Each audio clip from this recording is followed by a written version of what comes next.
Hi guys, welcome to our channel. I'm Lynn. And I'm Jonathan. And we are not sick. She is totally sick. Create and Capture Life.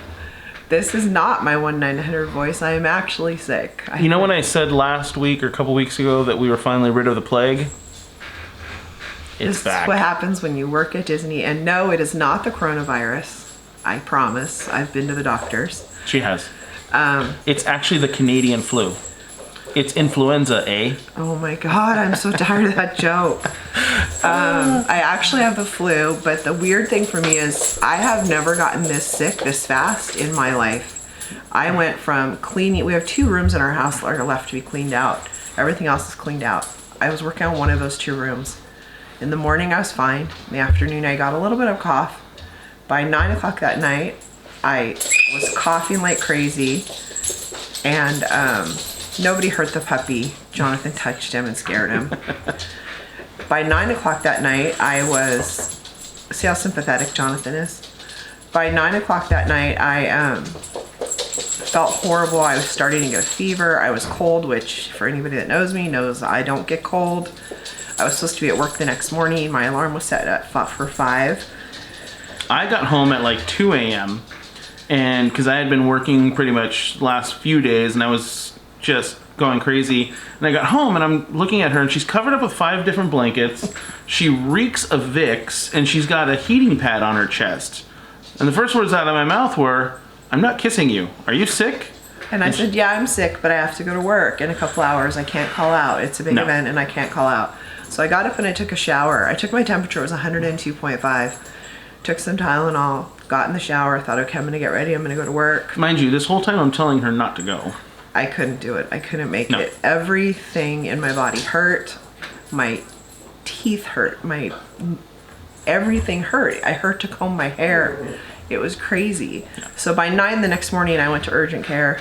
They did the flu test that I did have the flu, gave me Tamiflu, and that was Friday, and it's now Sunday. So yeah. I missed a hockey game today, which I'm completely bummed about, but Jonathan went. He didn't want to go without me, but I made him call a friend and take a friend because I didn't want to waste the tickets that my daughter had given us. And this is my first time out of bed in 2 days. Yep. So I'm here doing a video. This week is week 29.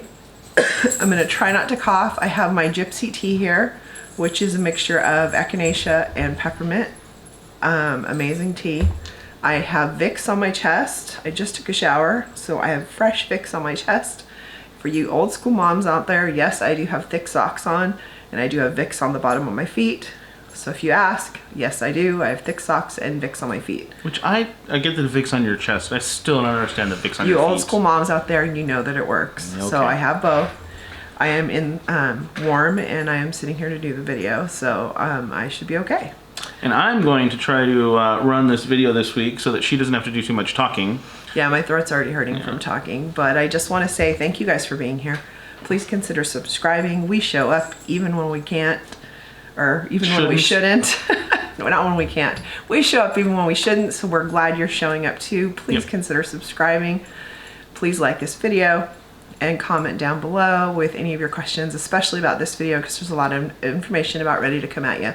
Because this week we are talking about radios on the road. Yep. And we are talking about ways to keep in contact with each other, with other people in case of emergencies, just because, family, you know, someone goes off and you can't find them, those kinds of things, just anything that you might need a radio for. We're going to talk about the different types of radio options that you have while you're on the road or while you're in your car, especially in the case of the country right now. In case of a disaster, it's good to know that there are radios that you can use in a disaster as well. So that's what we're going to talk about this week, and Jonathan's going to take over. Okay, go ahead. All right, so just a warning, this is a huge nerd alert. I'm going to talk about stuff. I'm going to try to keep it as simple as I can, but for those of you guys that know me, I am a huge nerd when it comes to radios. But keep an eye on your time. Yep, I'll keep an eye on my time. Don't you worry your pretty little sick head. So, I'm going to talk about some of the alternate methods of communication. Everybody knows that, you know, you've got your cell phone, you've got your hotspots, you know, with your internet, stuff like that. But what if you're in an area where you don't have cell phone service? What if you're in an area where maybe your hotspot is kind of not working so great and you don't have great internet? Maybe you don't want to take out your phone because of whatever. Or you forgot it. Or you forgot it. Or it's dead. Here's the alternate communication methods. Obviously, we're going to talk about radios primarily, and then I'm going to give you guys a couple other alternates. But first of all, we're going to talk about FRS, which is the Family Radio Service. We're going to talk about GMRS, which is the General Mobile Radio Service. We're going to talk about CB, which is Citizens Band. We're going to talk about amateur or ham radio, and ham is not an acronym. And then I'm going to talk about satellite and alternate mesh devices. So let's start with Family Radio Service, FRS. FRS is really the most basic of all of the communications. There are those, when you go to Walmart, when you go to Target, and you see those little blister pack of 2 little radios, and they're like 20, 30 bucks. That is what you're looking at. They're the lowest power. They're typically about 15 milliwatts, which is ultra low power when you're talking about radios. But they claim that they have a 7 to 10 mile range. Yes, if you're in quartzsite, nobody else around, and you're talking from rig to rig, and that other rig might be a few miles away, might work. On flat land. On flat land. But chances are, take that radio into any congested area, and you're lucky to get, a couple 100 yards. Now, what are these radios good for? They're great for around the campground. If you're out and you just like walk in from the bathroom or something like that, maybe to go take a shower, and you just want to, do laundry or something like that, you just want to take a little radio with you, probably great for that. Backing up the rig, these are definitely better than your cell phones, because of those of you guys that are backed up your rigs before, you know that there's a slight delay from when you say stop to when the person driving hears the word stop. On a cell phone. On a cell phone. On a radio, not typically any delay. The best thing about these radios, they're cheap. Like I said, get a 2-pack for like 20 or 30 bucks. So or like an 8-pack at Costco. Or get a bigger pack at Costco. But again, anybody can use them. Even kids might use them as toys and go run around the field and play with them. They're, like I said, they've got their place. Now, in addition to FRS, there's GMRS, General Mobile Radio Service. There is some crossover between these two. Some of the channels that are shared with FRS are also shared with GMRS. But the difference is GMRS requires a license. It is $70 for 10 years. And you file that license through the FCC, and it's just a pay thing. You put your information down. And here's the cool thing. You get that license. It's for your entire family for 10 years. So now you're talking about getting licensed. What does that mean? That means more power. It's Tim the Toolman Taylor. More power. Up to 50 watts if you have such capabilities on GMRS. What if you don't get licensed? Can you still use them? If you don't get licensed, then technically no, you can't use it. You can use them, but you're just doing it illegally, or well, you can't. Yeah, I mean you can break the law if you want. Okay. I just didn't know if you had to have a license to buy them. No, so if you're using little FRS radios... I'm learning this to you guys, that's why I'm asking questions. If you're using little FRS radios that have the GMRS built into them, you're still only limited to the maximum power of the FRS, which is 15 milliwatts. But yes, they do have those FRS channels. Now, GMRS, there are specific radios for GMRS that you can go out and purchase. They're a little bit more expensive. They're usually around the $65 to $150 range, depending on if you're buying a handheld or you're buying a mobile with more power. Again, family license. Now it's licensed, a little more restricted on who can use it. And definitely more power means longer range. But here's the downside. FRS, everybody has them, everybody can talk to each other. And if you need something in case of an emergency, everybody has it. GMRS, not everybody has it, because now you have to pay for a license. So it's kind of one of those weird things. So does that mean they're on different channels? Is that why you can't talk to somebody that has the other one? Well, you kind of can, but you kind of can't, depending on how your radios are set up. Because technically, so on those little FRS radios, they have 22 different channels, and if you scroll through them, they have the channels 22, and then they have little other channels, which is all it does is it's the privacy thing. Ignore that. That doesn't actually do anything. Channels 1 through 22 on those little portable radios. Channels 1 through 7 are shared, FRS and GMRS. So those technically you might get a little bit more power out of them, half a watt instead of the 15 milliwatts. But only on those little handheld radios. Channel 8 through 14 are FRS only. So if you have a GMRS license, you're not allowed to use those channels. And then channel 15 through 22 is GMRS only. So technically, and it tells you on the little, when you buy it on the little blister pack, that if you're using those channels 15 through 22, you have to sign up for the license, and it tells you where to go get the license and everything. It's in the little piece of paper that you always throw away. So, can you use it? Sure. Is the FCC probably going to come after you? Probably not. But get the license. $70 for 10 years, and at that point, then you can get yourself a better radio and talk longer distance. It's a lot less than the fine, too. It is a lot less than the fine. And then to your question? Yeah, it did. Okay. Third, we're going to talk about CB radio, or Citizens Band Radio. Now, I remember those from being a kid. I remember having them on a boat. Truckers, Breaker 19, Breaker 19. Does anybody have a copy? Everybody remembers Smokey and the Bandit. Smokey Yes, and the Bandit. I know. Best movie ever. Yep. I just passed another Kojak with a Kodak. This place is crawling with bears. Where the hell are you? So everybody knows that. 10-4, good buddy. That is, you know, watch out for Smokies in the ditches. That's all. No, Smokey Bear and what was the one for the motorcycle? Oh, I don't remember. Oh my gosh, what was it? You'll remember it and put it in the Oh, I video. know. I'll have to put it on the screen. Yep. But there was a different name for this, for the police motorcycle, and it was Yeah. really fun. I'll put it on the screen. Yep, and then all the, you know, Jack and Diane as the RVers, and the Choke and Puke and all that, all those other great things. Yeah, that's all Choke and CB Puke. radio. Yep, that's all good. So here is what makes CB radio kind of fun, but also kind of scary.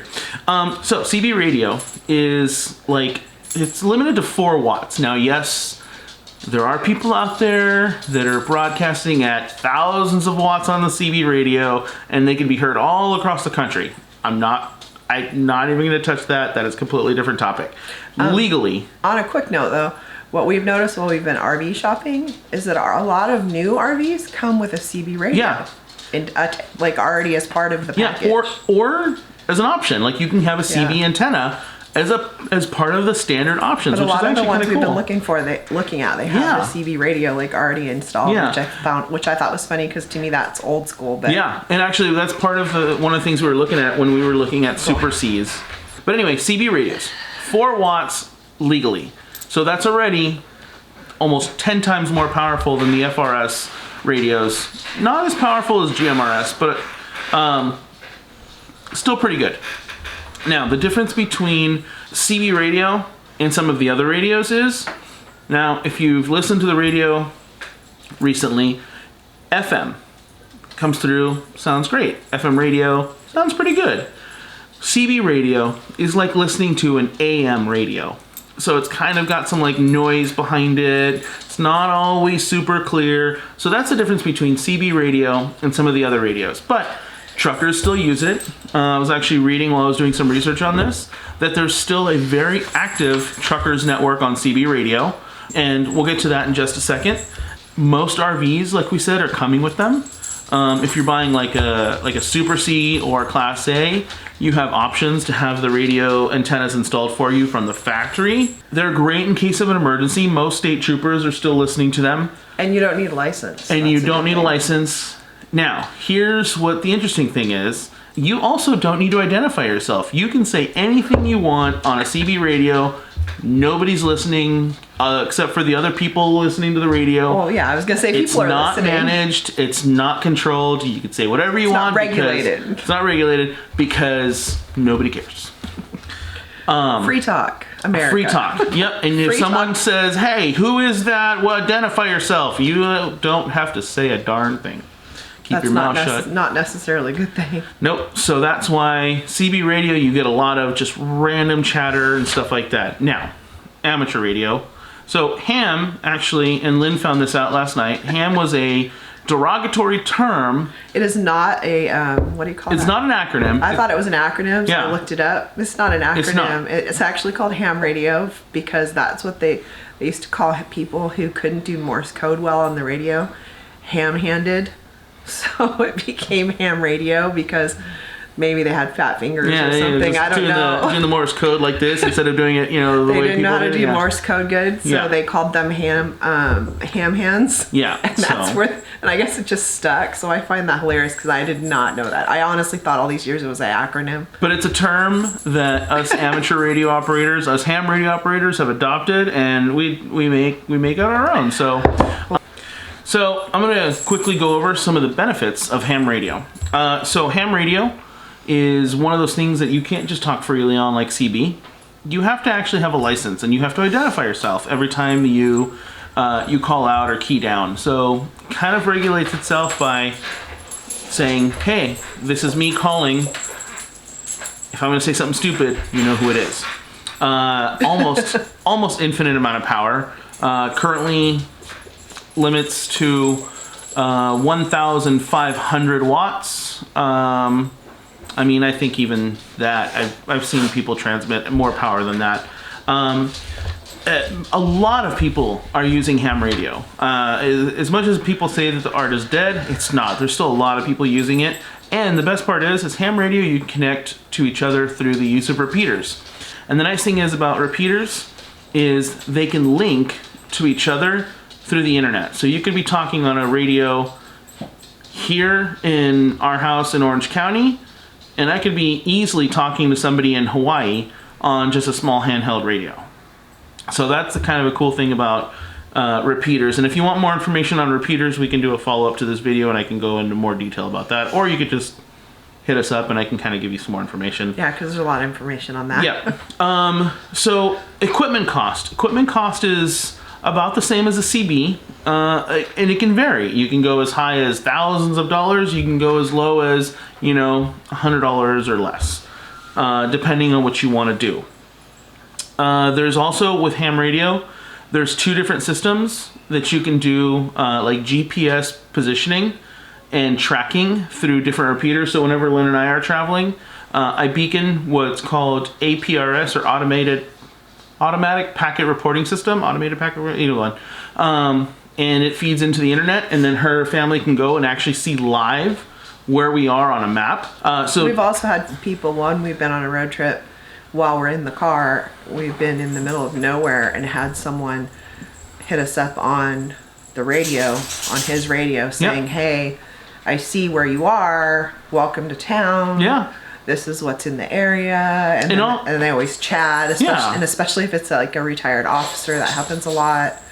Yeah. So it's kind of funny because you never know when someone's going to call you out to say hi on the radio. It's kind of neat. And I'll get into that here in just a second. And the last thing about amateur radio is that there are digital modes.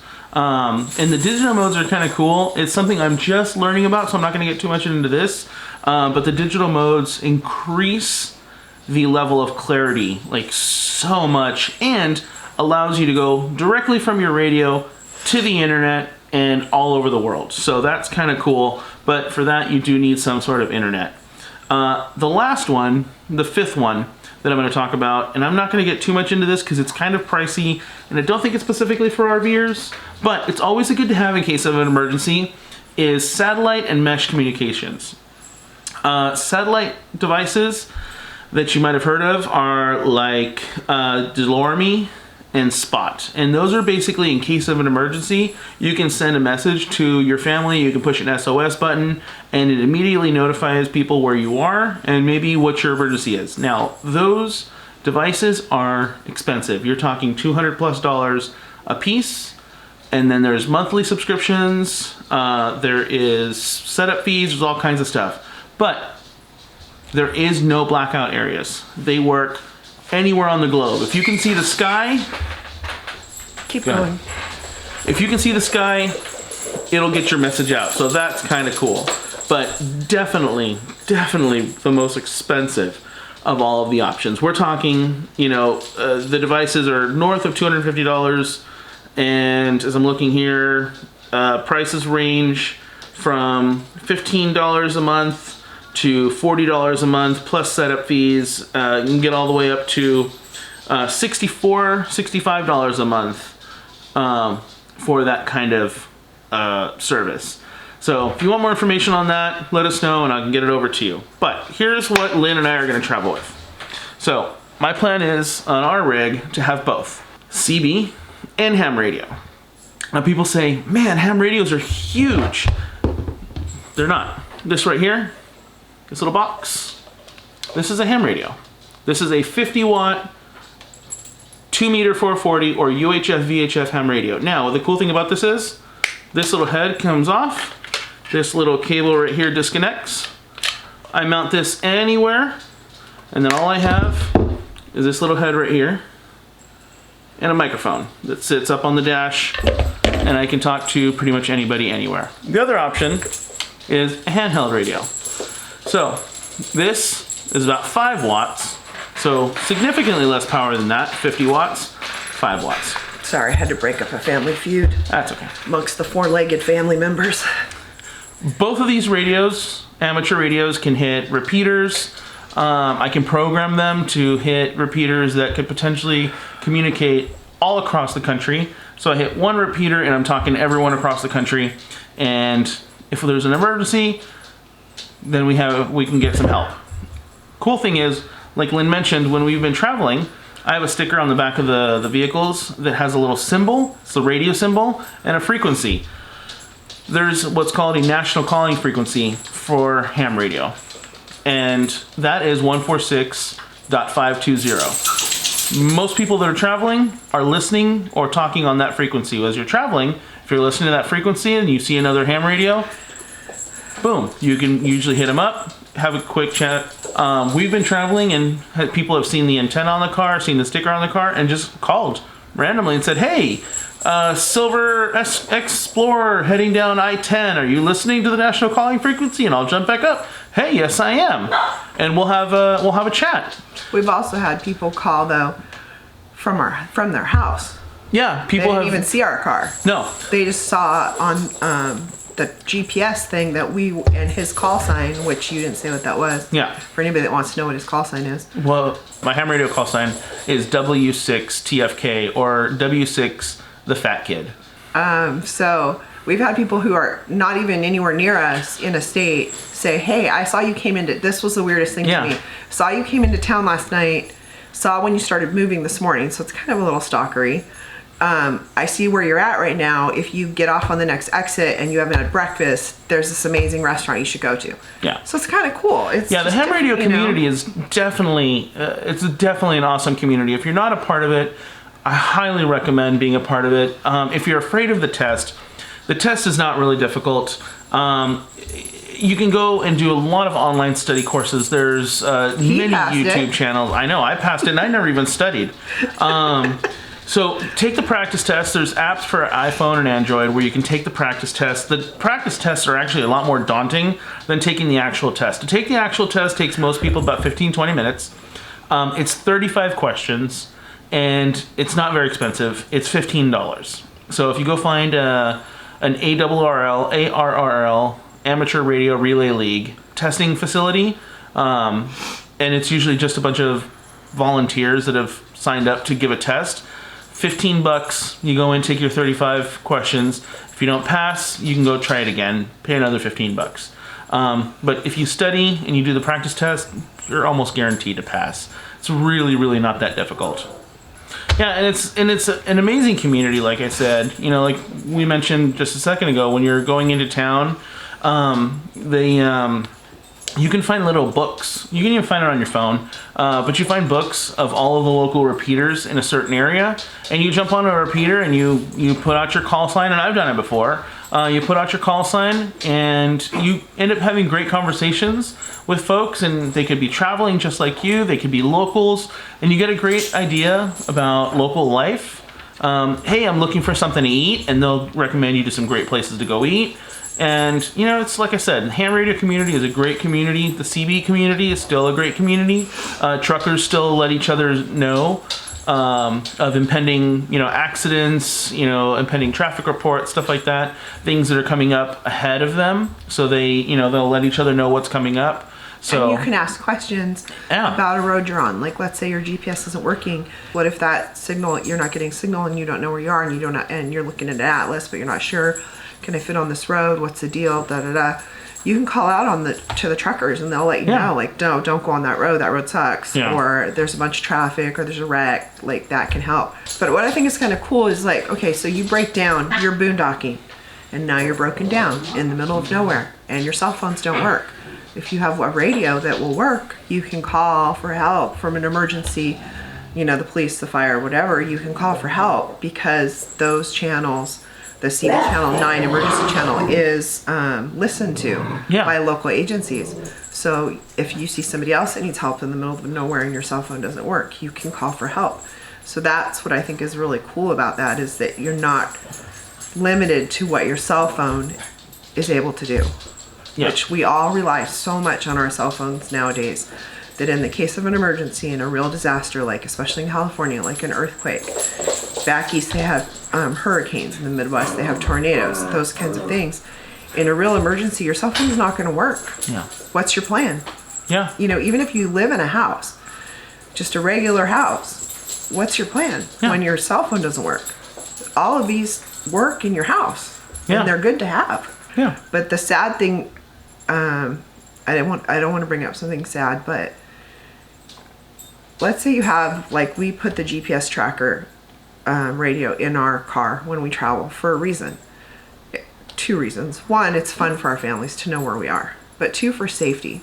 That RV couple that was RVing in Texas that ended up being murdered, and their RV was stolen.